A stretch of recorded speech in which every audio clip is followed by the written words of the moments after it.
Assalamualaikum warahmatullahi wabarakatuh.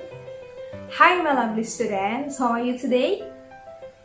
Alhamdulillah, me too. Alhamdulillah, I'm fine and nice to meet you again. Okay, before we start our lesson today, let's pray together.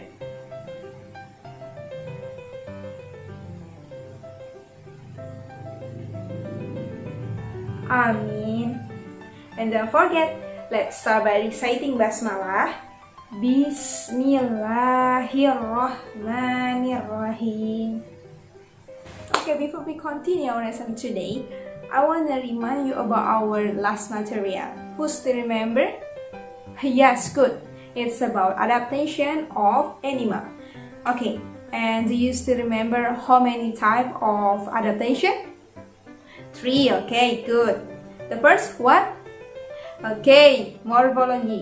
Second, physiology. And the third? Yes, tingkah laku. Nah, ada 3 jenis adaptasi yang sudah kita pelajari.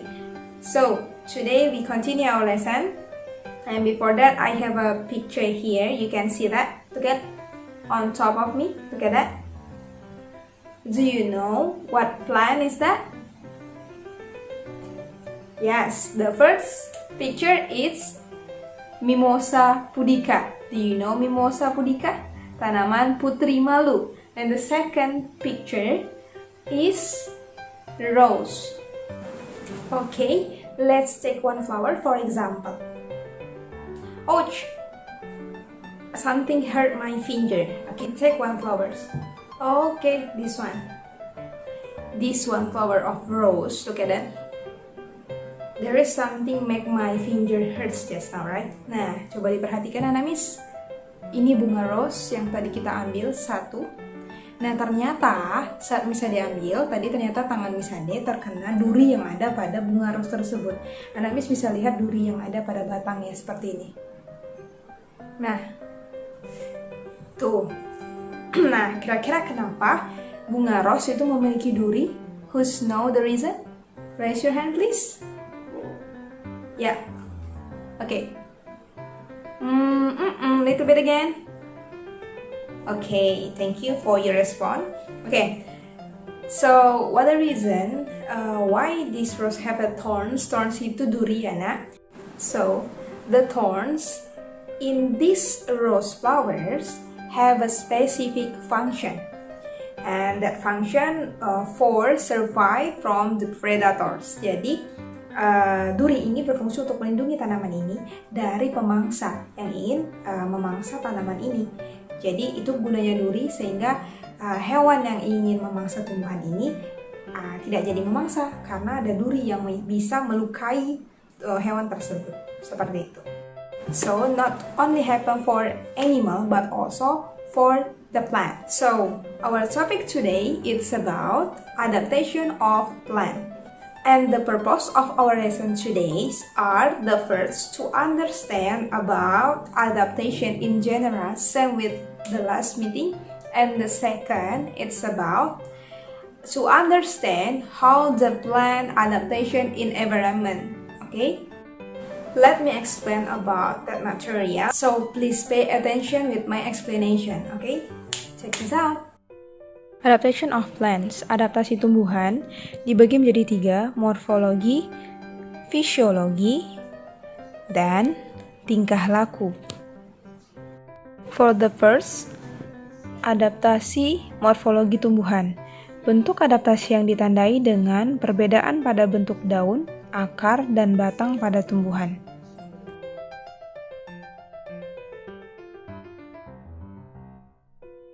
Contoh adaptasi morfologi tumbuhan ada pada 3 jenis. Yang pertama untuk tumbuhan hidrofit, yaitu yang tinggal pada daerah yang kaya akan air. Kedua, higrofit, yang hidup pada wilayah yang lembab. Dan yang ketiga, xerofit, yang hidup pada wilayah yang kering. Contoh tanaman hidrofit itu ada eceng gondok.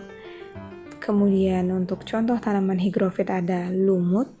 Dan xerofit ada kaktus. Perbedaan dari ketiga jenis tumbuhan ini bisa kita lihat dari bentuk daun.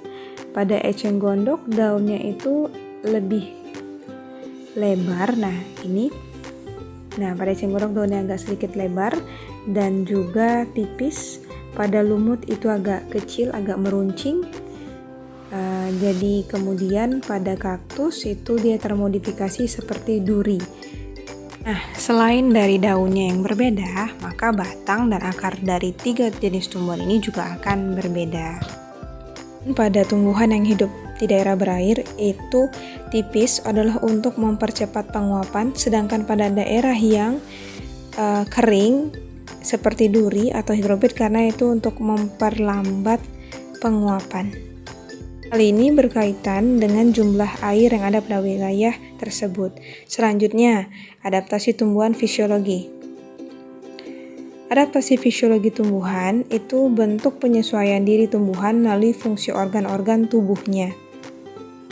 Contohnya yang pertama ada bunga Rafflesia, di mana bunga Rafflesia mengeluarkan bau busuk untuk menarik perhatian serangga yang akan membantu proses penyerbukan pada bunga tersebut. Nah, jadi dia memiliki bau yang busuk sehingga serangga itu bisa hinggap di sana dan membantu proses penyerbukan dari tumbuhan ini. Venus flytrap. Tumbuhan ini bisa dilihat dari gambar, bentuknya seperti kerang. Dia akan membuka saat menunggu datangnya serangga dan pada bagian daunnya ini terdapat rambut-rambut halus di pinggiran ujung daunnya. Nah, saat menunggu serangga, tumbuhan ini akan membuka. Kemudian, setelah datang serangga yang menempel, maka secara cepat otomatis dia akan menutup. Setelah kaki serangga menyentuh rambut-rambut pada daun Venus tersebut, maka dia akan secara otomatis menutup dan akan mencerna serangga tersebut untuk menyerap nutrisi nitrogen yang ada pada serangga tersebut. Nah, tumbuhan Venus ini merupakan tumbuhan insektivor karena dia memperoleh nutrisi nitrogen dengan mencerna dari serangga. Selanjutnya, tumbuhan kantong semar. Memang bentuk tumbuhan ini memiliki sulur dan seperti berkantung, dan tumbuhan ini hidup pada daerah yang asam dan juga kurang nitrogen. Sehingga untuk memenuhi kebutuhan nitrogennya, tumbuhan ini akan memperolehnya dengan mencerna dari serangga. Nah, pada tumbuhan kantong semar, itu dia akan menghasilkan nektar pada dinding dari kantong semar tersebut, dan di dalam kantong itu terdapat cairan untuk mencerna jika ada serangga yang masuk ke dalam kantong semar tersebut. Nah, bisa dilihat dari gambar. Nah, saat ada serangga yang hinggap pada bagian permukaan kantong semar, nah pada bagian dindingnya itu yang mengandung nektar itu dilapisi oleh nektar yang licin yang dapat menyebabkan serangga itu masuk terjatuh ke dalam cairan yang ada di dalam kantong semar, sehingga jika serangga sudah terperangkap, maka serangga tersebut akan dicerna oleh kantong semar untuk menghasilkan nitrogen yang dibutuhkan oleh kantong semar tersebut. Sehingga tumbuhan ini juga termasuk ke dalam tumbuhan insektivor. Selanjutnya kita masuk dalam jenis adaptasi tumbuhan, yaitu tingkah laku. Adaptasi tingkah laku itu merupakan bentuk penyesuaian diri dengan menunjukkan perilaku tertentu akibat mendapatkan rangsangan untuk melindungi diri dari musuh. Contohnya yang pertama adalah bunga matahari. Bunga matahari beradaptasi dengan cara menyesuaikan diri terhadap sinar matahari dengan mengikuti arah gerak matahari, terutama pada saat cuaca terik atau tidak hujan. Selanjutnya, tumbuhan putri malu. Nah, tanaman putri malu bisa kita lihat jika disentuh maka dia akan menguncup seperti itu. Nah, hal ini dilakukan untuk mengelabui mangsanya sehingga mangsanya tidak jadi untuk memakan tanaman putri malu tersebut. Dan ini menandakan seakan-akan tumbuhan itu layu sehingga pemangsa tidak lagi ingin memakan tumbuhan putri malu tersebut. Okay, that's all about our material today. Nah, Masya Allah, ternyata Allah menciptakan semua makhluk hidup itu telah memiliki ciri khasnya masing-masing, termasuk tumbuhan. Dan itu sangat berguna dan mendukung dalam kehidupan sehari-harinya. Okay, after this, what will you do? Okay, I have a quiz for you, just 5 questions, and I already share in Edmodo. So after you watch this video, you do that exercise directly. And then, after you finish doing that exercise, don't forget to watch the second video, okay? Let's closing our lesson by reciting hamdalah. Alhamdulillahirabbil alamin. Okay, assalamualaikum warahmatullahi wabarakatuh.